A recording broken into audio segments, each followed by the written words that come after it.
Certificate of appropriateness sounds like something that I would need if I need to open up a strip club here. Which is still not allowed. No tattoo parlors, cat cafes. These are all businesses that wanted to come to our area that were denied. Imperial Class Tattoo originally wanted to open here. In Sanford, I used to always joke, Sanford had 12 bars with the same 12 beers. And to crack into that 12 beer rotation was very, very difficult. When I saw the first Sofa Suds, I was like, I don't see this anywhere else. Right. I check once in a while to see if there's anything out there. You had to trick people back in the day to drink craft beer. Dating, and I think I'm going to be getting, I'm going to be getting asked questions, I think, in this one. I mean, one of my favorite dating experiences in Sanford. Oh, right into it. One of my favorite dating experiences. I'm so excited. Small town gesture in front of a pretty girl. Gave you some clout? Did you see her again? Have you ever heard of the term hobosexual?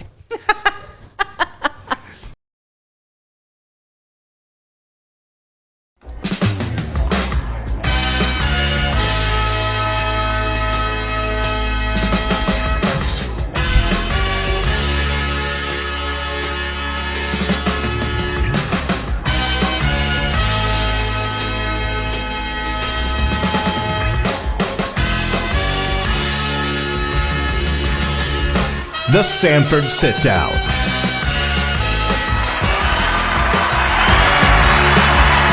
Welcome, ladies and gentlemen, to the Sanford Sitdown. My name's DJ Zouain, and we are coming to you live from we're going to call it semi-open Sullivan. I asked my buddy Mike, let me take over his bar for a little bit, because I wanted to record the Sanford Sit-Down from the heart of downtown Sanford.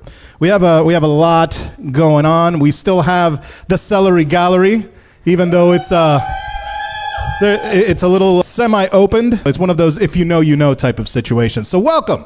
We're back at it like a crack addict, and we are live from the Sullivan Public House, so you definitely want to come check this place out. Mike Smith, we're going to be talking to him about some of the stuff going on next door, and I'm going to try to see if I can get him to give me more tea, because that's what we do around here. You know the pattern.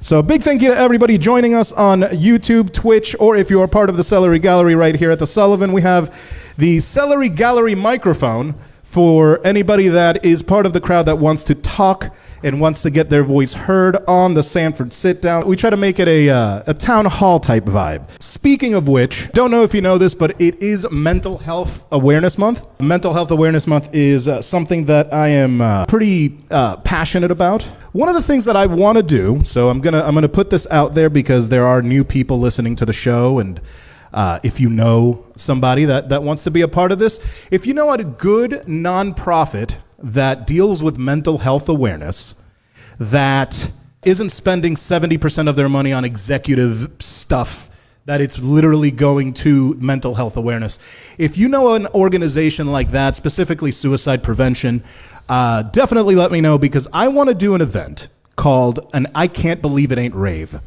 I Can't Believe It Ain't Rave it's a party that proceeds go to suicide prevention. It's called I Can't Believe It Ain't Rave because we're not going to steal any power. We're not going to break into a warehouse. We're not going to, that's a real true rave. And if you go to a true rave, you're going to probably go to jail. We want to do some things for mental health awareness that don't involve me needing bail money. So it's called I Can't Believe It Ain't Rave. We're going to be working on it. I've also got some other stuff coming up soon.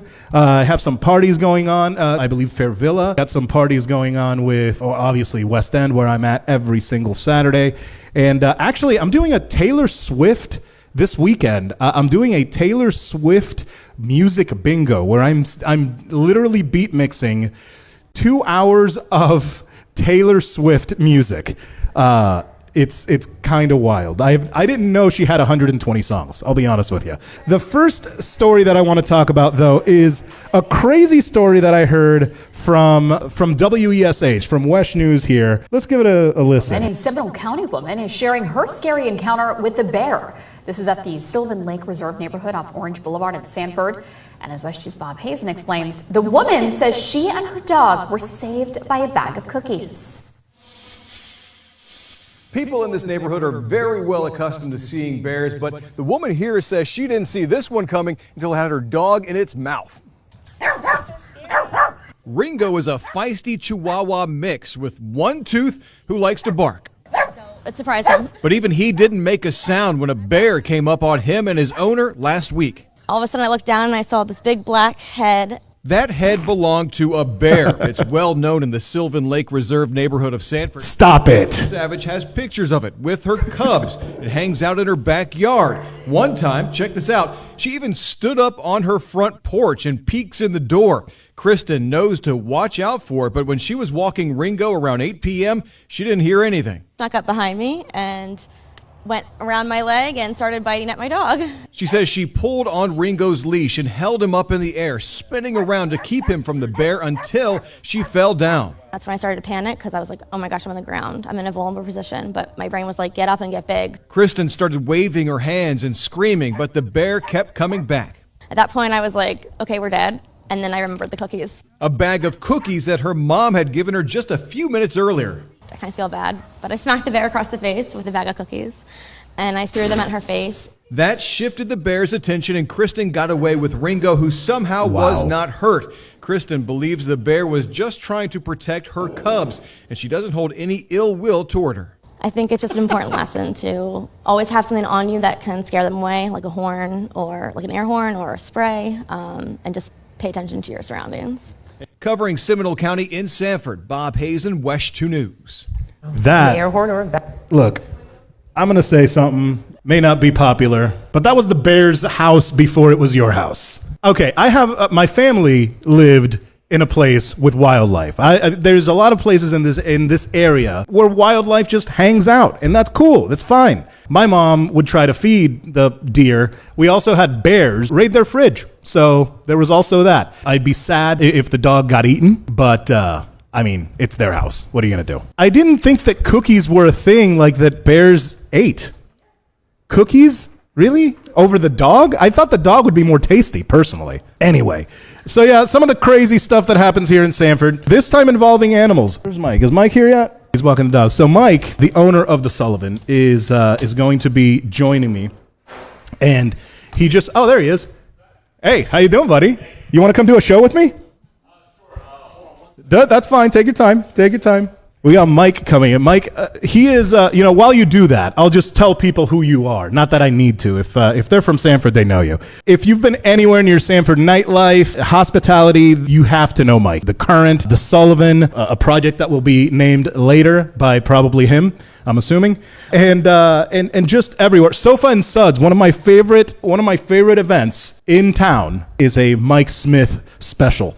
So I'm pretty stoked about hearing what the next step for, because the Sullivan is next door to a place that was called the Washburn Imports, and they sold furniture, really high-end furniture, and they also sold beer and craft cocktails, very good craft cocktails. There's actually, so the one of the dudes that was the the bartender over there is now next door. So no, it's all very much very Sanford, very mom and pop, and the Sullivan has been around. The Sullivan's been has been around since when? 2018? Since October of 2018, the Sullivan, and it's, like I said, in the middle of downtown Sanford. So doing the second episode right here is only appropriate. And with that, I'm gonna bring my homie. Here's Mike Smith. Give it up for Mike.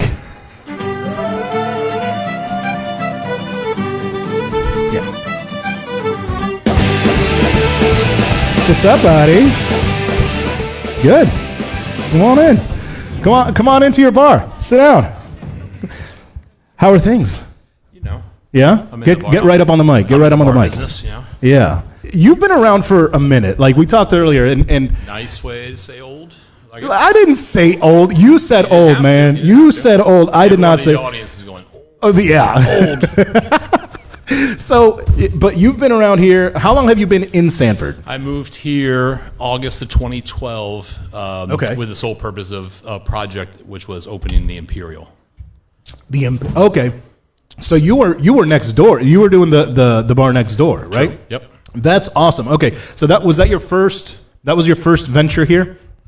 In a roundabout way, I was in the craft beer business some years before that, and I had been coming up to Sanford to try to sell craft beer in Sanford in the 2000s, which was impossible at that time. Yeah, that's the craft beer boom. Yeah, that was right before. It was right before the boom. Yeah, right we before were a little ahead of that. Yeah. And in Sanford, I used to always joke, Sanford had 12 bars with the same 12 beers. And it's true. And the crack into that 12 beer rotation was very, very difficult. Yeah, it's. I mean, and now, well, you freaking made it so that this place is a beer and food, and like this place is known for that kind of thing now. We talked in the first episode about how this place was when I grew up here. I moved to Florida, to Central Florida in '91, and Sanford was the place where you got your drugs and you left. You know, when I moved here from the DR, like it was a complete culture shock. Where did you move here from? I'll keep it short. I was coming back from Portland, Maine. I was up there for the summer. Yeah. And I was on a train ride down back to Orlando, and I texted an old friend who, we had been talking about projects here and there for a while. Yeah. And the next day after I got back to Winter Park, we went to lunch. He talked me into opening the first craft beer bar in Seminole County, rather. And it was a good enough challenge to have to try to take. Knowing the conditions in this area and and the climate in this area. So I did it. So anyways, I came from Portland, Maine, but I had been in Orlando for a few years. Nice. What was the first thing that made you feel like a townie here in Sanford?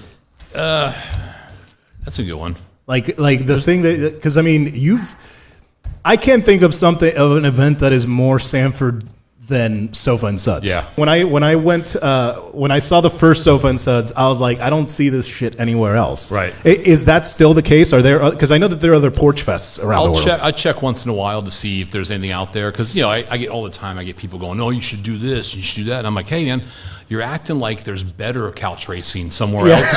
And we're not doing. Yeah, we're the only game in town, dude. And we're slacking off. I go, we're the best couch racing operation in the world, as far as I can tell. Yeah. But before I got to Sanford officially, and before Portland, Maine, I was in the beer business in Orlando, so I was coming up here to try to sell beer, and I got to know Gary. He was at the time, I believe at the time he was working at Ken's Wine Bar, but might have been doing he might have been starting a homebrew shop at that point. Yeah. And then I started getting to know some locals like Ken, who opened Ken's Wine Company. And this and that. And so I started doing little mini events up here because I had a beer bus at the time, and I was bringing people up, and I was doing these little you had to trick people back in the day to drink craft beer. You had to trick them. You had to do this cool event. Really? And then when they got there, you had to go, hey, guess what? We don't have Bud, Light, we got this and this and this, and and then you had to deal with some hurt feelings, and this and that. Yeah. But that's what we had to do back then. So I started coming to Sanford and doing these kind of little events and things like that, and I kind of started looking around, going, this place has got, it's got the framework. Yeah. It's got the the bricks, and it's got the sidewalks, to do something really cool up here, and it never left my mind. And so when the opportunity presented itself for me to open a bar here, I took it. I think that, and I've said this before, but I think Sanford is Winter Park with better bones. Winter Park with better bones and less like hoity-toity. Yeah, Botox. Less Botox. That's true. A lot less silicone. Having something like couch races, like porch fest, like things like that, makes this place more than just every other brick town. True. Brick road town. Yeah. Because you have a million of those. There's a million of those around here. There's a million of those around here that are trying to do what we're doing. That's true. And there's a million that are a fake town. They're fake from the ground up, built in the last 20 years. Sure. But back to that though. I like that point you just made. Yeah. There are a million other towns that are looking at what we did in the last 12, 15, 20 years even. Yeah. And they're blatantly just ripping it off. Yeah, just going. There's an event down a couple towns over. Yeah. That use like the buzzwords from like 3 of our big events here in town. Of course, I'm not going to name them because I do like what they do. Yeah. I am appreciative of what they're doing. Sure. But it's like, man, you're not even trying to be, you're not even trying to. And that's the problem, man. The problem is the lack of originality. But you know what? What is it that they say? Flattery. Flattery. Yeah. Imitation is the best. The best form of flattery. It's all right. I'm going to ask you this because I think. Oh, you're setting me up. So, and I'm going to ask Christina this. What is the weirdest or what is the most crazy permit issue you've had? I wish I'd have read your email now. I saw it, and I hadn't gotten to it yet. It's on my list here. Oh, okay. Somewhere, Zouain email. I knew I should look at it. You said craziest permit thing? No. Really, dude? Like this? Yeah, so you're getting into Sanford has a reputation as far as being difficult to open and this and that. And I've had some things here and there, but if you're asking me the what was the craziest? Like you opened up your email and you're like, denied for really? Yeah, there's a few, and a few of us here in town are starting to look inward and go, you know what, we weren't that good at applying for permits, back. Okay, so there's been a back and forth. We're trying to meet in the middle. We're trying to diplomacy. Extend, what? Yeah. Well, we're all getting old now, or we were old and we're older. But we're trying to figure it out and smooth out the cracks and things like that. But the craziest one, actually, topical in the building that we're in. Yeah, I've opened five businesses in town. Yeah. When I built the Sullivan in 2018, 2017, I started it. Yeah. Putting a kitchen in here was very difficult. If you look straight back, you see that balcony back there that goes back to the original build out, 1910. Before you say that, is it a grease trap issue? That would be second crazy. Okay. Yeah. Because I just keep hearing about I have no idea. Yeah. I've spent 2 weeks in the food business. Yeah. And actually doing food.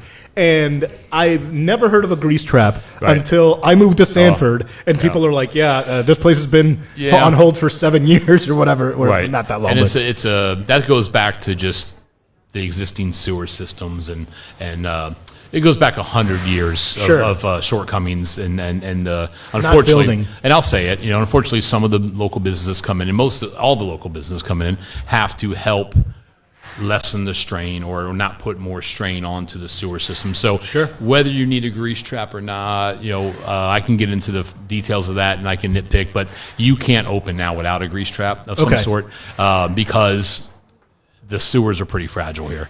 And it's a monumental project to get it all up to speed and 100%. And I might hear something from that comment. But anyways, see, I didn't want to get you in trouble. I'm sorry. No, but I know what you're doing. I get excitable. What? But here's the thing: the reason. Honestly, dude, part of the reason why I'm doing stuff like this is because of the punk rock attitude that you have. Yeah. Because I have that too. So when something's another way to say old, by the way. Oh my god, that's two. Oh my god, it's not. I did not call you old. I'm 43, dude. Oh, I know that. I'm an old man. Oh, those were the days. Those were the days. I think that there is people joke with me that. Hippies are punks when they get old turn to hippies. Yeah, and I refuse. That was our role model. That was our generational, for sure. So I think that for me, I am bucking that. Yeah, because the thing is that and if anything, I'd be a Florida hippie because Florida hippies carry. Florida hippies don't mind throwing hands. Yeah, that's that type of hippie I can deal with. You put Florida in front of anything, it gets just a little rougher. Exactly, and I'm okay with that. That's about as close to hippiness as I get. But I think that there is a level of of necessity for people like us, kids that grew up in punk that know that we need to be active, especially locally, and more importantly locally than nationally, because this is how it affects our day to day. Right. So I do. I did ask you those questions because I felt like you're gonna get excitable, but but also because it's necessary. Yeah. Those voices are necessary, just like the pat on the backs, the attaboys are necessary. Yeah, those are nice. Yeah, those are very nice. But I think that we need to hold our employees accountable. Yeah. And that's just it. We don't. Here's a vibe I get. Sure. And this comes from me getting a parking ticket at City Hall recently, which really set my old man triggers off pretty Yeah, hard. yeah. You know, 'cause, Should've like, called you then. You don't go to City Hall for fun. You know, No. you don't go there to loiter, and to hang out in the atmosphere. Yeah, you go there to tailgating at the City Hall. Is this a PG or go for you it. go there to do shit? You Yeah, you do dude. there to get shit done. I went there that day for for two business issues and my home issue. Okay. And they had just I'll make this short, but I'm in a rambling mode because I'm No, it's tired. all good, dude. But, I went down there, to handle a couple things, and they had just reconfigured a parking lot, and they made most of the parking lot employee parking because they've taken a lot of parking away. Yeah. And the signs for the employee parking and for the public parking are very similar. And I circled the lot twice, and I read the signs for public parking. They were all full. I circled a lot. I saw the same exact sign, except for it turns out one word was different. Yeah. I pulled in. I've been parking there for 12 years. Yeah. I went in there. I was inside for 11 minutes. My time stamp was 10:11 a.m. My parking ticket stamp was 10:12 a.m. Oh, so my someone God. was bird dogging me. Yep, When I pulled yep. in the lot. Are they that bored? Exactly right. Like- and there's parking. The irony is there's parking all around that block. There's parking Yeah. at the courthouse that's open 24/7. Yeah. And this and that. Anyways, where were we going with this whole No, thing? that's- 'Cause your frustration. You're good. You're good. Yeah. It's about being able to speak out Yeah. and about not, because there is a lot of fear I hear when it comes to speaking out, because people, again, it's the permit thing. People, Yeah. and I think that as somebody who doesn't have to pull permits or anything like that, I don't have a dog in the permit fight, but I do have a dog in the let's talk about how to make this place better and because at the end of the day, indirectly, permits affect me. Oh, yeah. There are businesses right now that are wanting to hire me that cannot hire me Right. because they don't have a fucking grease trap or something. Yep. And so that is that's why I do this. That's why I started doing this show. And you're catching us at a great time because a lot of us got here.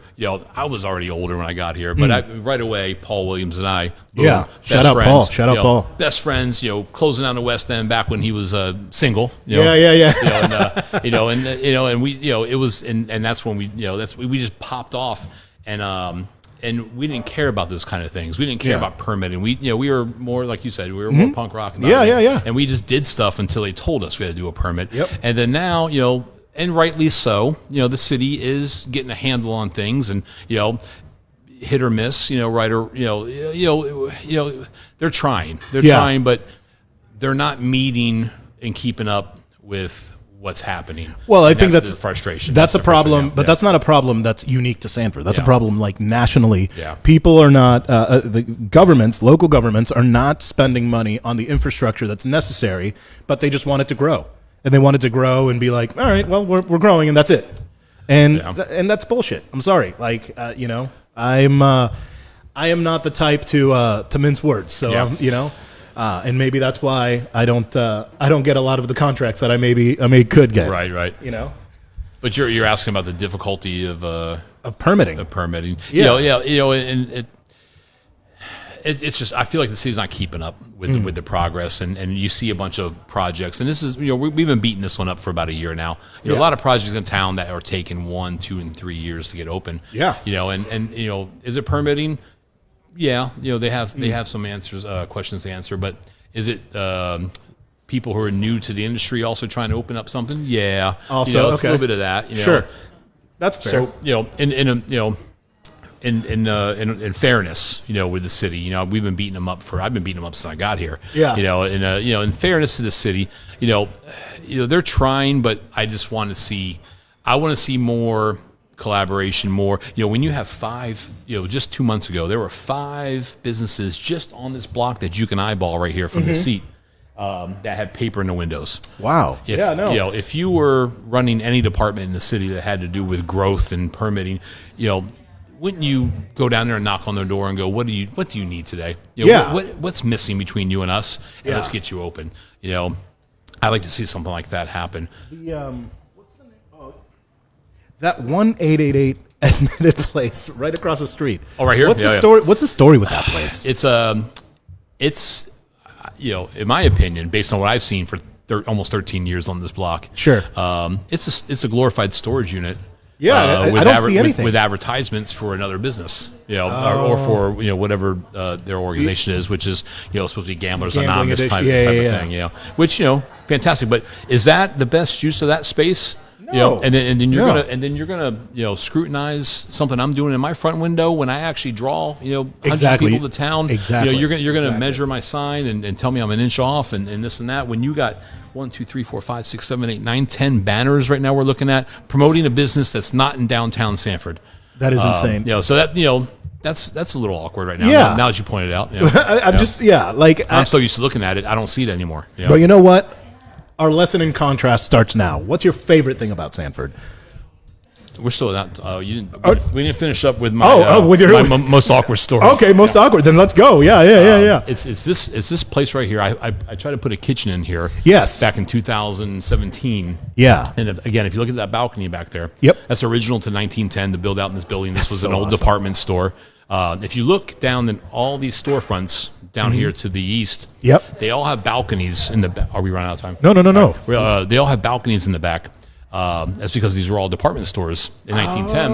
Okay. And they put their cashiers up there to thwart getting robbed. Because you could see because it, you had to run all the way back, run up the stairs, rob them, and then run all the way back out of the store again. So we all have these balconies in the back of the building, which mine extends all the way through to the other side, which used to be the Imperial. Yep. And so that was the cashier up there. So the clearance on the first floor between the ground and the bottom of the balcony is 6 feet 6 inches.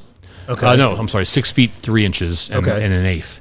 And so I went to the city and told them I want to put a kitchen in. And they would come out and look at it and say, your ceiling's too low. And I'm okay, well, what's the number? What do you need? What am I shooting for here? We don't know. Okay, so cool. So I reapply again, and ceiling's too low. What's the number? What am I shooting for? I can shave off. I can lift this. I can shave the floor a little bit. I can do whatever. It's an inch or two. I can make it happen. No one knew. And then, anyways, one day, I had the fire chief in here one day for another topic. Yeah. And I grabbed him real quick. I go, hey man, I'm having trouble with this, and he looked at it, and he was a tall guy back then, he was probably hitting his head on it, and he looked at it, and he goes, you can put a kitchen in here, and I'm like, I need your help, let's go get this done, and I got approved for it, and so subsequently after that, I had to build the kitchen in that little tiny space, and I had to put a hood system in, and so when you put a hood system in, you have to have an exhaust, and the code is your exhaust has to go above your rooftop, as to not, put flammable grease on your building. Like that. Hey folks, come on in. Yep, we're open, but we're doing a radio show, so we'll be done soon now. You're welcome to come in. You just have to hear our voices, right? So we went round and around about the hood, and that took months, and then the grease trap that took months, and of course they made us get the biggest grease trap we can fit in the alley. So anyways, we put the hood system in, and the hood goes up. This is a pretty tall building for 2 stories. There's a big overhead here. This is 16 feet high, and upstairs is the same, and so we're almost a 3.5 story building, but only 2 stories. And so I had to run a hood all the way up to above the roof line in the back of the building on the alleyway, which is what alleyways are for. That's what alleyways are for. Okay. So we're open. I didn't know that. We're open for it's for the garbage. It's for hoods. It's for, it's not meant to be looked at historically. Aesthetically.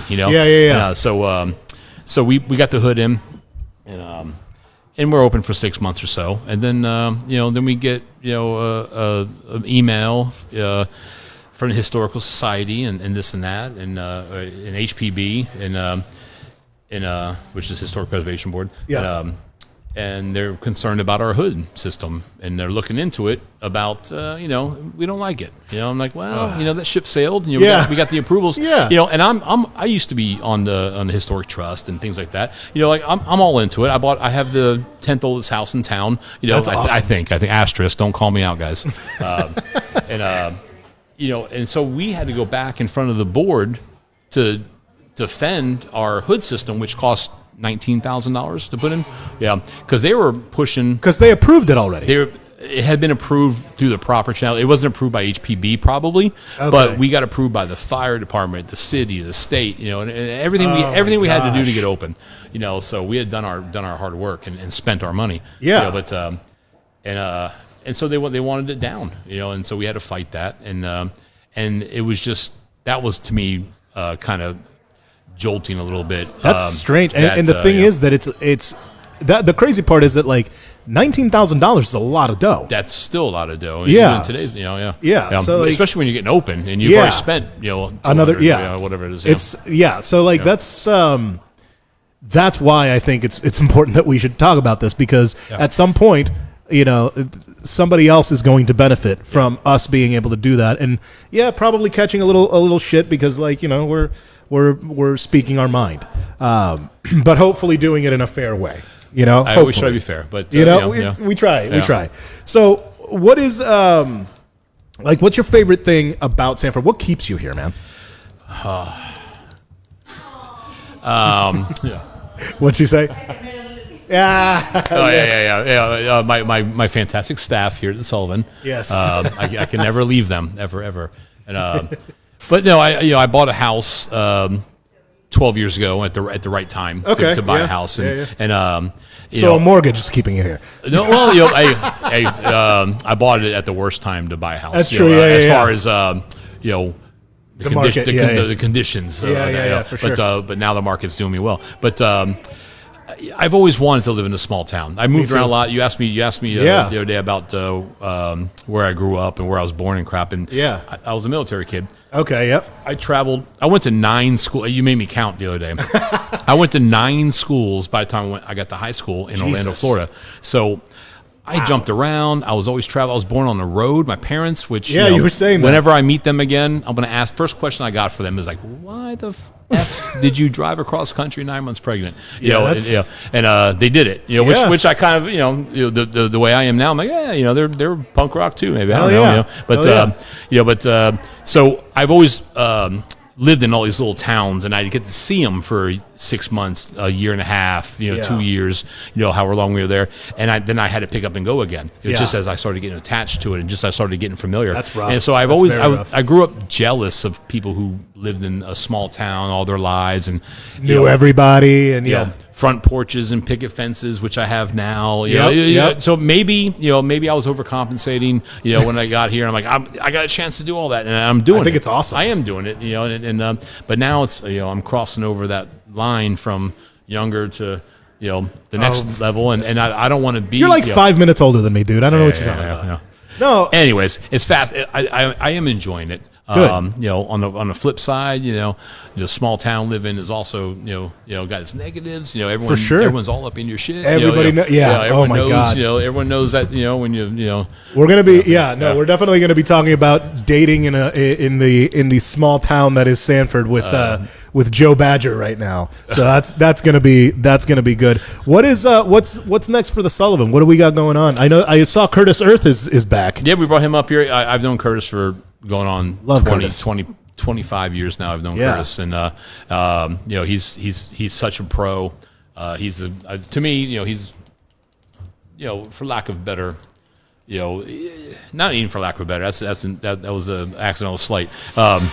He's the gold standard of trivia shows in this area for 25, 30, almost 30 years. Yeah, man. I met him when I first got back from living in Chicago, and I moved back in 2003 from Chicago, and I met him, and I'm like, man, this guy, I've been to a bunch of trivia shows at some hipster pubs in Chicago, and was arguing, fighting, and errors on the scorekeeping by the host, and I meet Curtis Earth, who sits up there behind his podium, and he's got all his shit set up, and he's got his music timed out, and then this now I'm like, this guy, you feel like you're pro. You feel like you're at a game show, on a game show. And so I've always loved that guy, and when I was in the beer business, we crossed paths and did some collaboration, and here and there we did some trivia bus shows, to Tampa, to a Tampa Rays game, because you have a captive audience on a bus for 2.5 hours. For 2.5 hours, you got to pacify them, or else they'll turn on you real quick. So so we did things like that, and so I've always dreamt of owning some pubs, and I had them for a year in my restaurant in Orlando, and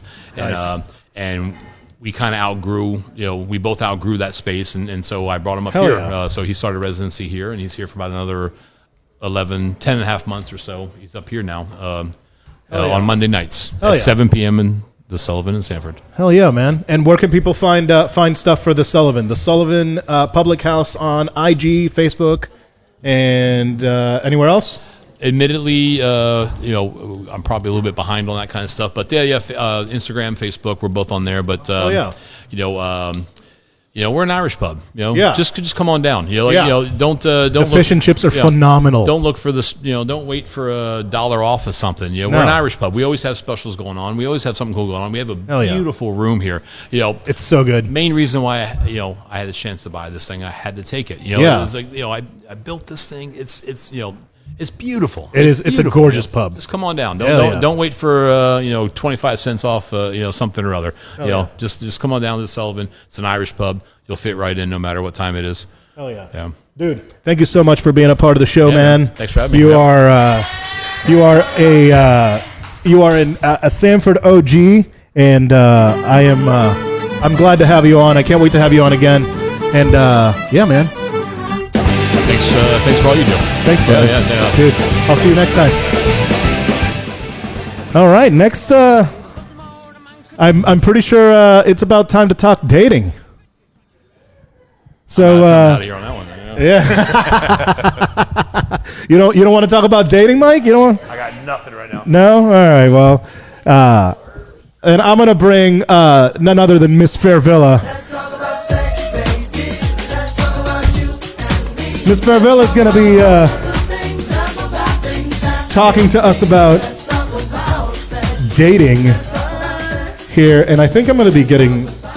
Oh no, I'm going to be getting asked questions. I think in this one. I mean, maybe. I was told that the world wants to know. No, they do not want to know. They want to know. Nobody wants to know about me. Don't you? You want to know about DJ Zouain and his dating life? No, we do not. They do not want to do that. That is. Not, I was at lunch with you. I saw your live. Hey, thank you, man. Sorry. So, how are you? So good. How are you? I'm exhausted, but good.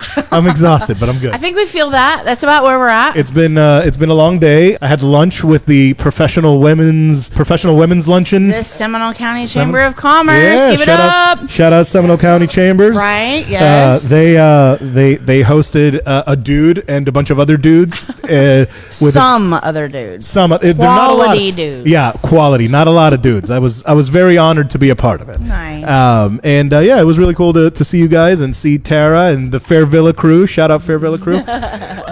Yes. So we decided that we were going to do a dating segment. I don't know why we decided that. I don't because this is Sanford and this is a very datey town.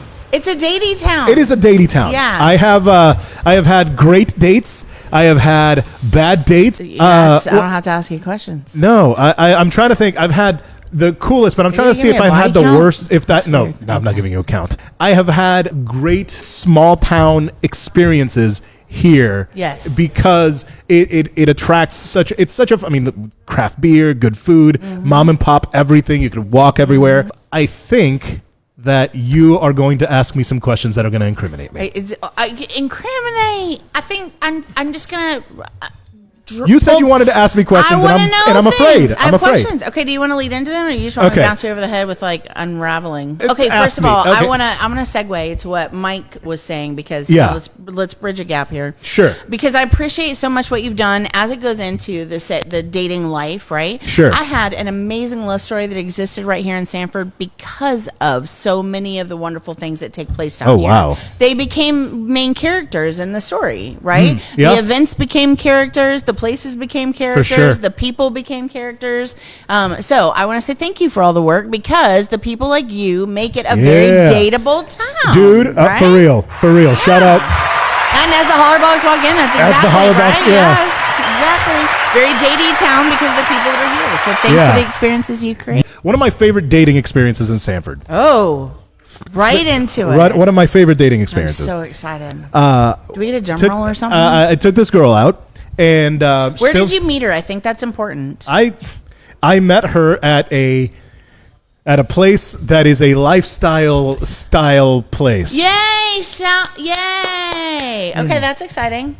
Yes, place with like leather and anyway, not the point. met this girl. We go to West End, and this is before I moved here. This is before COVID. It's before times. That's what we're calling it. Yeah, before times. Yeah, okay. before COVID. Right. Mm-hmm. So went to West End, go get a drink. The guy grabs my card, and he goes, "Are you JJ's brother?" And I'm like, "Yeah." And he's like, "I love that guy. Your money's no good here." It turned out to be Johnny from Citrus. Shout out Johnny. Shout out, yeah. Shout out Johnny. Nice, well played, Johnny. Yeah, dude. Johnny's the man. I love Johnny. I sit down and I'm like, homie didn't let me pay. And so then she goes up to get our second round of drinks, and she goes, he didn't let me pay. I'm like, this is awesome. I look like a rock star right now, and I've never met these people. Is that what made it great that you didn't have to pay? No, like it was just like the fact that it was just like I didn't know anybody. I show up and they're like, here's booze. Okay, so I'm going to ask you top 3 things. What made it great? So 3 things that made that date exceptional. A very small town encounter, a very small town type of thing. They looked at a peculiar last name.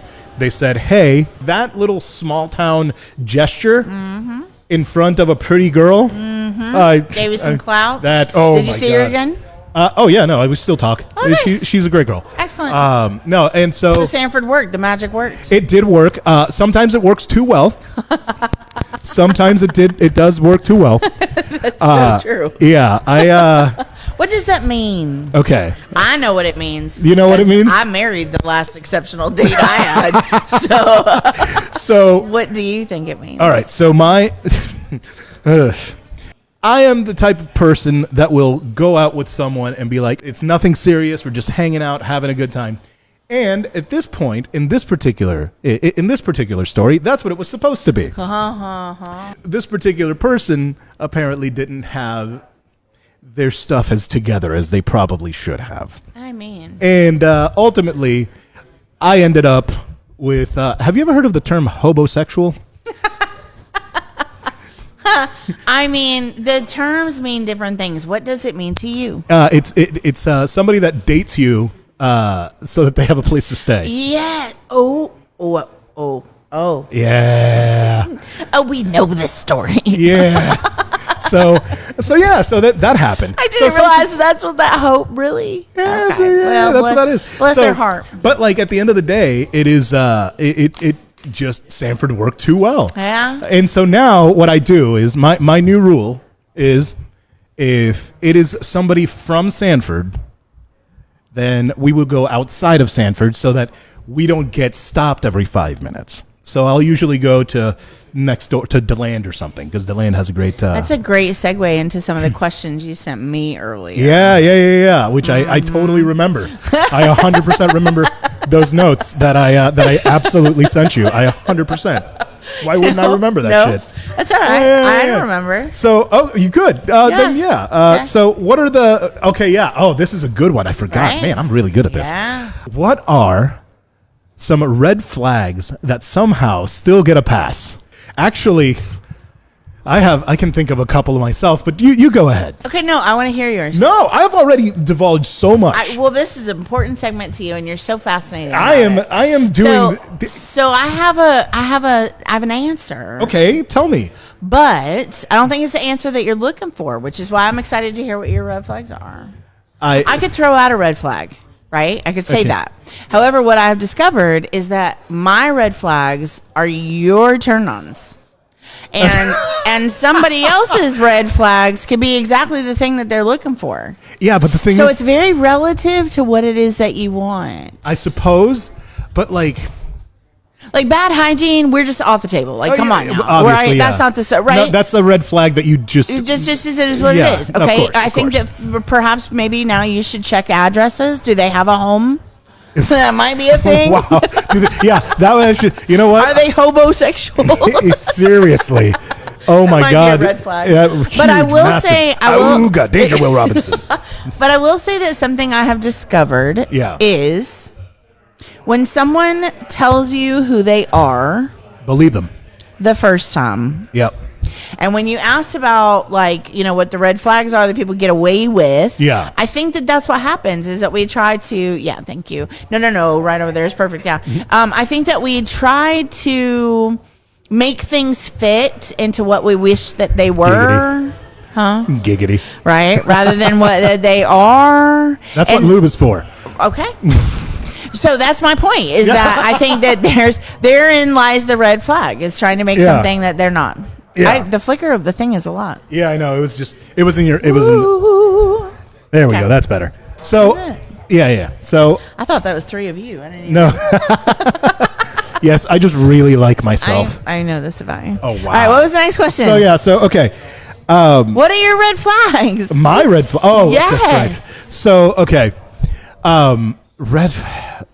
Honestly, being in the same subcultures that I'm in.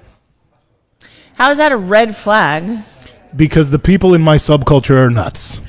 Okay, that's real. Yeah. Yeah, there's a reality to that. So the social circles in which I hang. So if we went to jail together, that's a red flag. Yeah. I think that having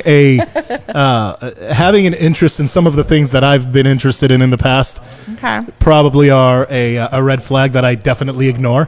I have a red flag. Okay, give me one. Okay, I got this. This is now another. This is a red flag that you would ignore.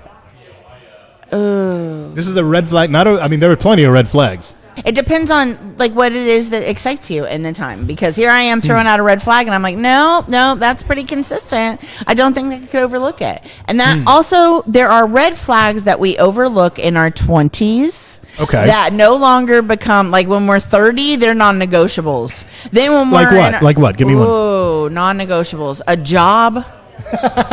Employment. Okay, fine. Yeah, that's good. Right? Yeah. Employment's a good one. Right? I think that there's a point in time when we don't want them to live with their parents, yeah. Right? We're looking for transportation. I mean, and that's even basic, just even in the hookup culture. But that's honestly, you just described somebody that's a homosexual. Or an unfortunate situation. Absolutely. I'm not saying that everybody that has that situation ends up that way. Right. But the people that end up that way usually end up that way after being in a situation where they're no home, Hence the red flag that I was going to bring up earlier, which is just being jaded over all of the stuff that dating stories are dating stories, and you haven't told us what the worst of yours was. Which is probably what hurt your heart and started this conversation in the first place. Not even a little bit. Okay, tell me. So, worst one. I've had... Okay, or most awkward. Most awkward. Oh, okay, cool. Okay. So, I went out to downtown Orlando. This is back in 2007. And I was DJing. I was DJing down there probably 4 times a week around that time. And I took this chick out, and she, Mike was there. And we went to iBar, and we were getting all lovey-dovey and stuff like that. And her ex, who she was still kind of hung up on, went to iBar, and I was like, and so the thing is, her vibes changed immediately, and so. Vibes will do it. A month or 2 later, she starts hitting me up again. Because the vibes were different? Because the vibes were different again. Did it work out the second time? No, I didn't give her the time of day after that. So you didn't ignore that red flag. Oh, my standards are low, but they're there.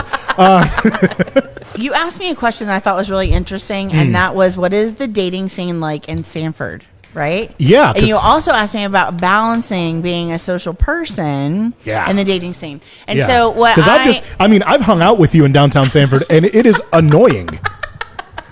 I know people. Look, I hang out with Christina, and when the 3 of us, and when either the 2 or the 3 of us are hanging out, it is every 5 minutes. Zouain, what's up? Christina, what's up? Oh, Joe, what's up? I'm like, let's. Yeah, I know. I was gonna We're so popular. It's because the 3 of us were on a date and people were talking, right? It's funny. I think actually, and it's when we talk about dating in Sanford, there are a couple things that I would bring up. Number one, it's messy. Yes. So messy. It's messy because that's exactly because people be talking and things be thinging and stuff be happening and folks be knowing, whatever. So that actually goes to the other part of being high profile or social or whatever in the city of Sanford. Sure. I don't date in Sanford. You don't date in Sanford at all? I don't date now. No. No, I don't either. I don't date at all in Sanford. And it's very sad because I really enjoy, like, we are a very dateable culture. Yes. Right? Agreed. So I do want to say, I want to go back to the fact that the relationship that was my favorite in my lifetime, I met at a Live After 5. We hung out at a karaoke bar, actually when Fat Rats was available. Like, Sanford became the best date that I ever had in our formal blacks at the theater. Okay. We went to the alley for old fashions, right? Yeah. So this dingy kind of divey place. Yeah. And then we went to the Christmas parade. And we watched the lights and we saw Santa and like it was a thing. So there are great moments that can happen here. But I'm going to choose to make them outside of town until I am ready to bring someone to the table. I think nowadays I am using the same rule that I use for bringing people to my family's house. Yeah. If you're going to meet my family, like not until the third date at least. Yeah, not until exactly. And so third date, no, it's got to be a third date, a third solid date. Like, it can't be like a third date. We'll see what happens. But so, okay. All right. So, you know what else I did what? when you asked me about this? What's that? Is I did show prep around town. Oh. And I literally asked Sanfordites, what are the do's and don'ts about dating in Sanford? Okay. While we Do's were and out don'ts. and we're hanging, I was like, okay, tell me something that we absolutely need to do or don't do, right? Yeah. So these are do's and don'ts of dating in Sanford by Sanford people. By Sanfordites. Right? By Sanfordites. Okay, you ready? Go. So number 1, totally be authentic. Like, don't try to show up and not be who you really are. Don't wear the outfit that you don't really wear. Don't, if you don't wear makeup, don't go get it done that day. Be right? yourself. Be okay, right? So you would agree with that. Yeah. So authenticity is important. However, it goes into the don't. Authenticity is important, but too much of a good thing is still too much. Too much information. Too much information. Got it. So first date is a first impression. Do we want to see each other again? But the whole trauma bonding or trauma dumping, right? Yeah. And then love bombing was the other thing that was like a don't. So too much. Too much. Okay. Yeah. Okay. So basically, that just tells me throttle that shit a little bit. A little bit. Yeah, be in control of your gears, That's right? Fair. That's fair. So second, have a plan. Yeah. There's so many cool things to do down here, and it could be, hey, let's start here and just kind of see what happens. So have a plan. However, what if you show up and the door's locked? Have a backup plan. You know what I mean? Like, so if this doesn't work or we're not feeling the vibe here, we have other options, right? Yeah. We have daytime options and nighttime options. So just know that you should have a plan. Also, bonus points if it's local flavor. Right? What do you mean? if it's going to Sofa Suds, or if it's the Christmas parade, or if it's Porch Fest, what a great first date if you like music. Those are great. Yeah, right? okay? Absolutely. Okay. All right. So throttle your love bombing and control your throttle. Control your throttle on the love bombing and on the information, giving too much info. Okay. Got it. But also have a plan, be there, and leverage where you're at. Food trucks. What a great way to not have to figure out where to eat. Yep, There's that's 20 restaurants amazing. in the same place. Amazing. Right? All right. Third part of this. Yeah. Now this is a big deal. Phone etiquette. Phone etiquette. So phone etiquette was brought up in the do's and don'ts by local Sanfordites. And you and I both were on the phone. We do the thing. We're social people. Yep. We're, I'm always on the phone. So my suggestion and the conversation I had in that was, what if we schedule like phone breaks? Right? So, because you put your phone on Do Not Disturb and you put it down. You don't want to be that person that's like constantly. Yeah. But you still need to be plugged in or you'd like to do a thing. Yeah. So you can negotiate. Word you love, right? Hey. 45 minutes in, I'm loving the time that I'm spending with you. How about we take 5 minutes and check our phones? I would never do that. I think that sounds like too much of a But you would fee. do it under the table.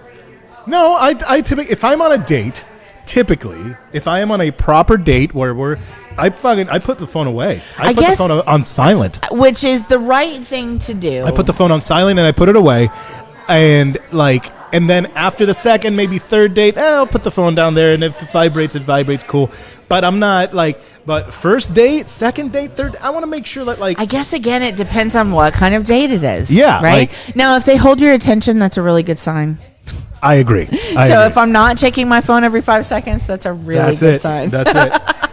Okay, so fourth do, okay? Yeah. Dress like you care.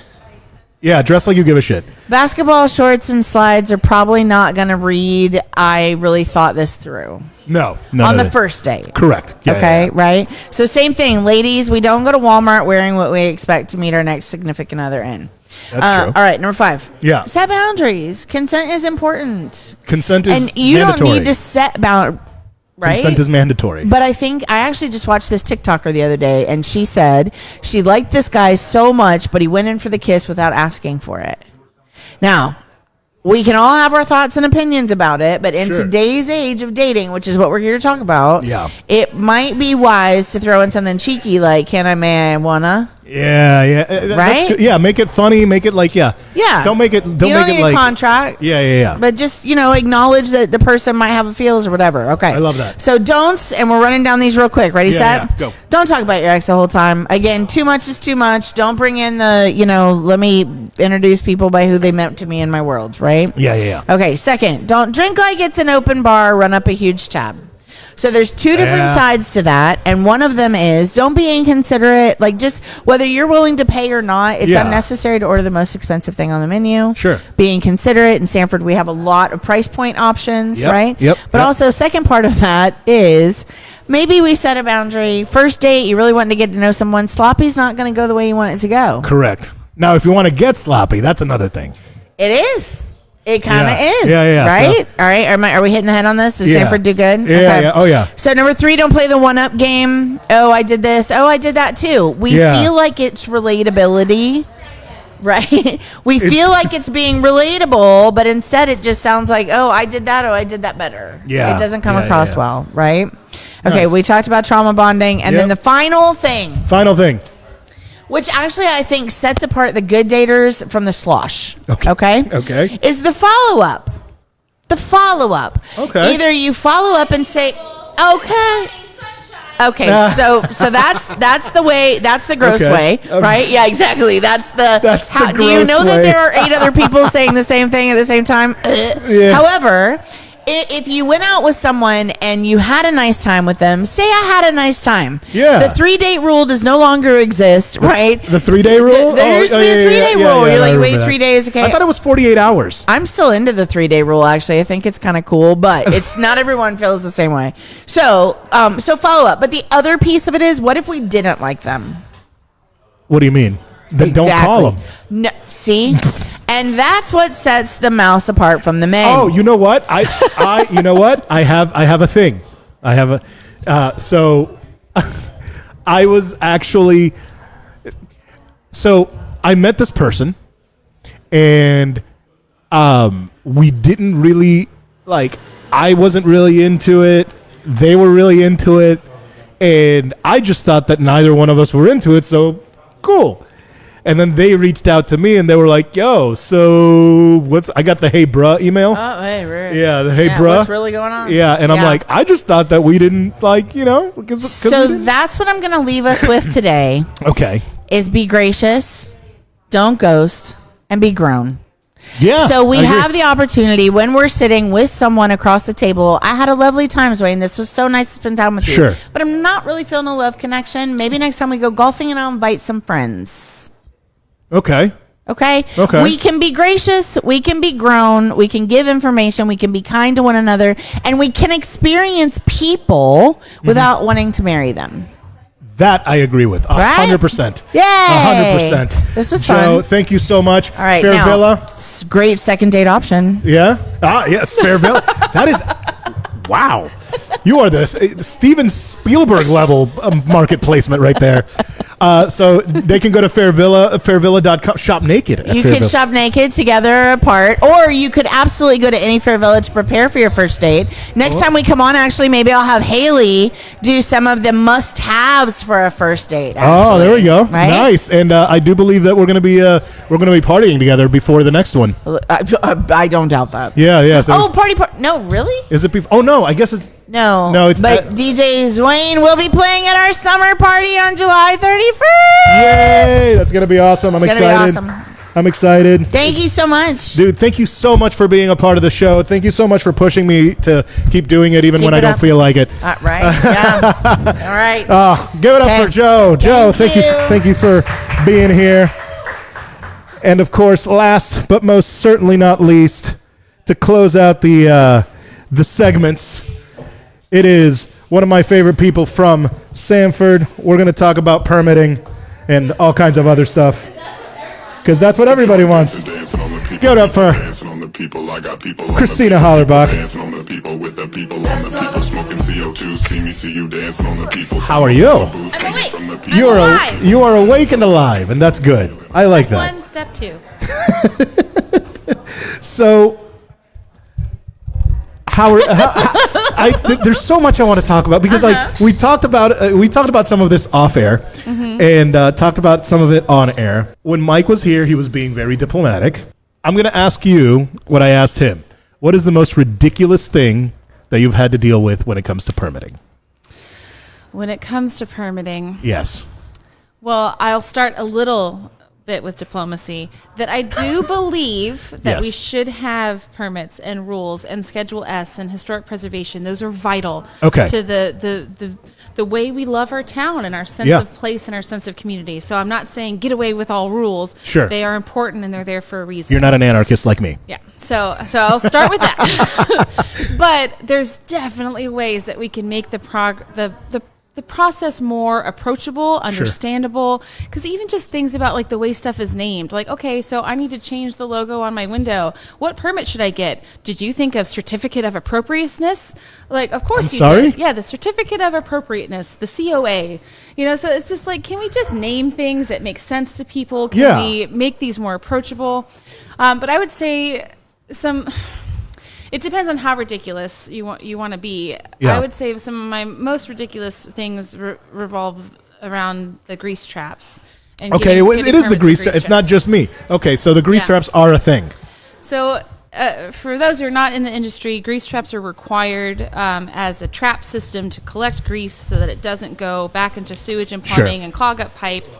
And again, necessary and vital. Yeah. But how that department is isolated from the rest, like we're getting all these permits, we're getting this stuff done, but like good luck finding online or on the website or anywhere what we actually need to do what we need to do. So in most cases, people want to be compliant. They want to do the right things, but they don't know how, they don't know where, and it is a significant cost. But to me, the most ridiculous one is said, hey, we know we needed it.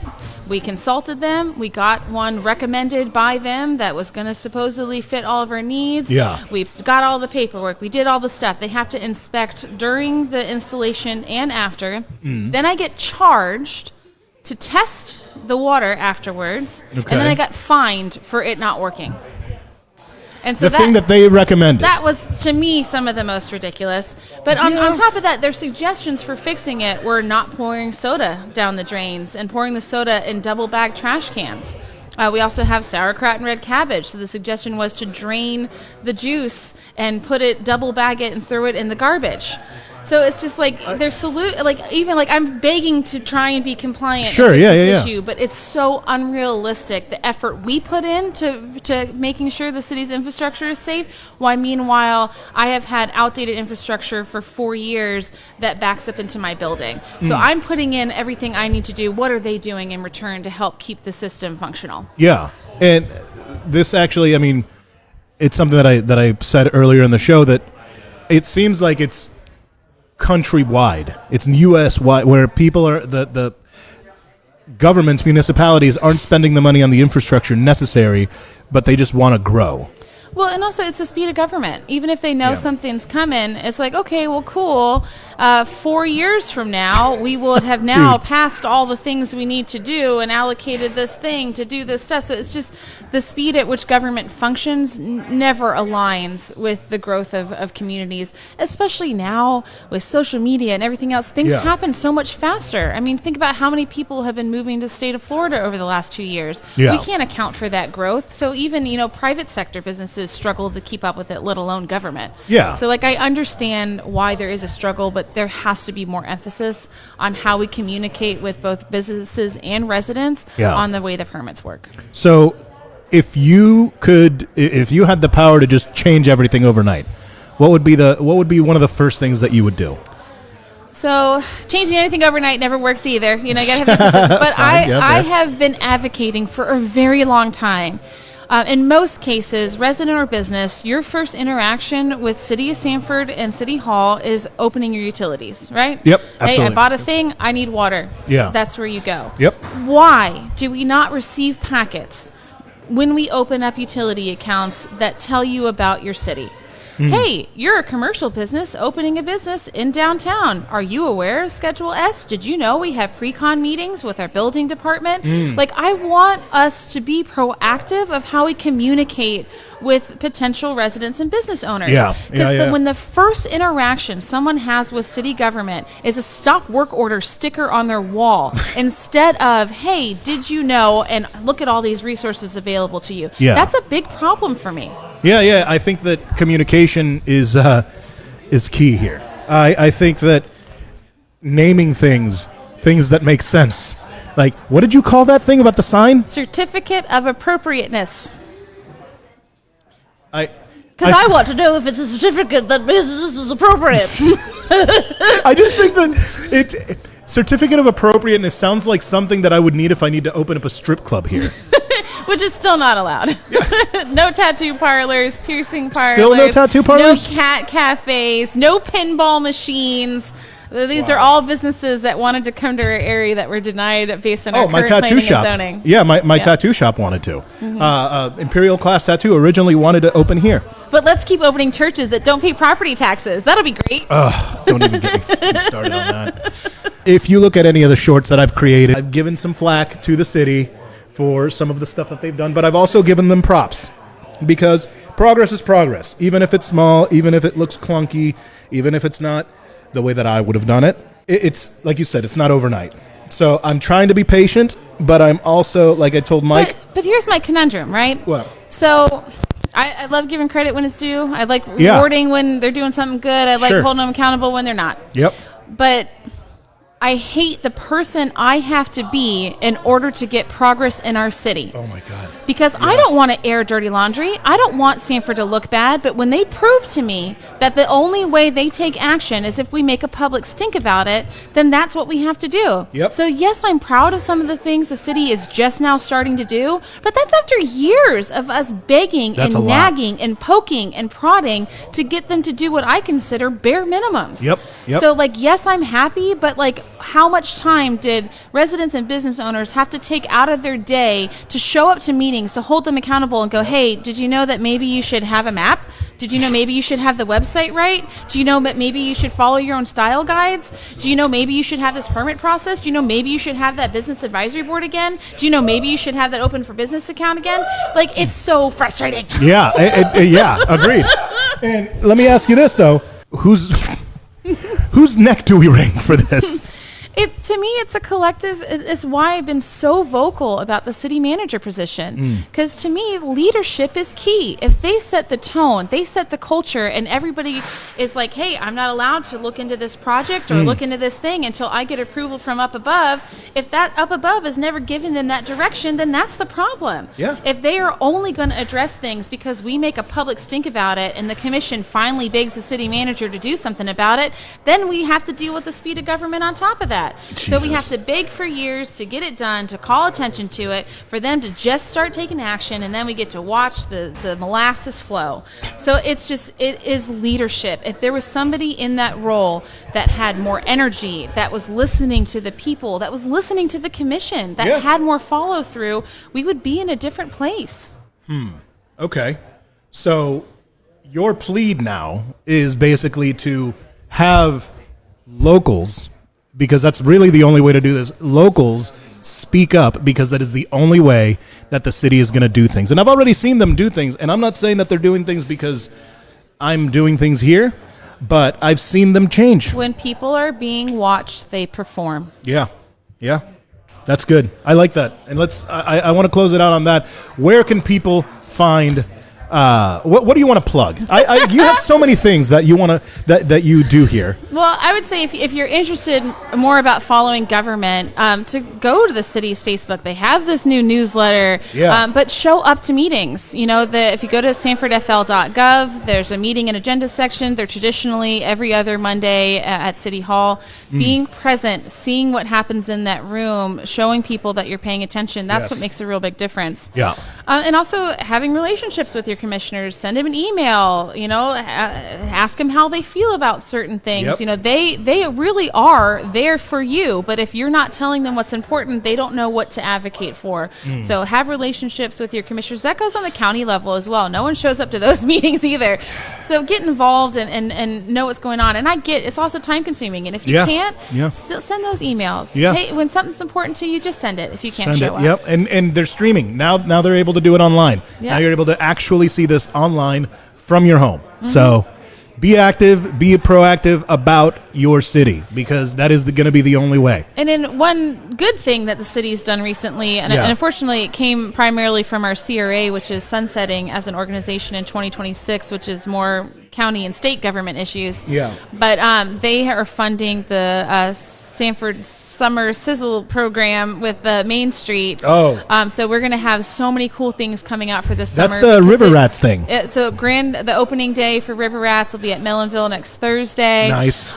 But go visit our information center. Learn about Main Street. You can buy Sanford seeds, and you're paying 50 cents on the dollar, and you can spend them all over town at participating locations that are on their website. That's awesome. So it's a really great way to give back to the community, where us as the business owners are still doing well, but it's being supplemented by the CRA. So there are good things going on, and summer is really rough for small business owners. Really so make is. sure you take care of your small business owner friends during the summer and try and spread out the love as much as you can. Absolutely. Christina, thank you so much for being on it. Always.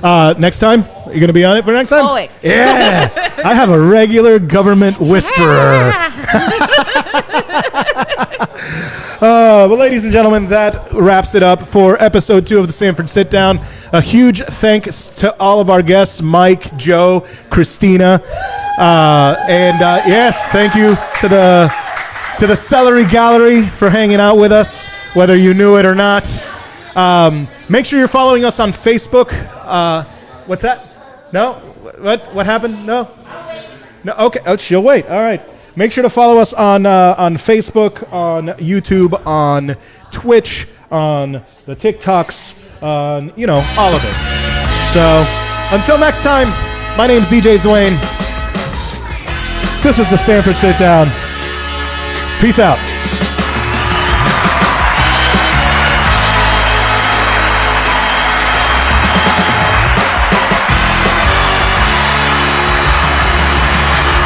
The Sanford Sit-Down.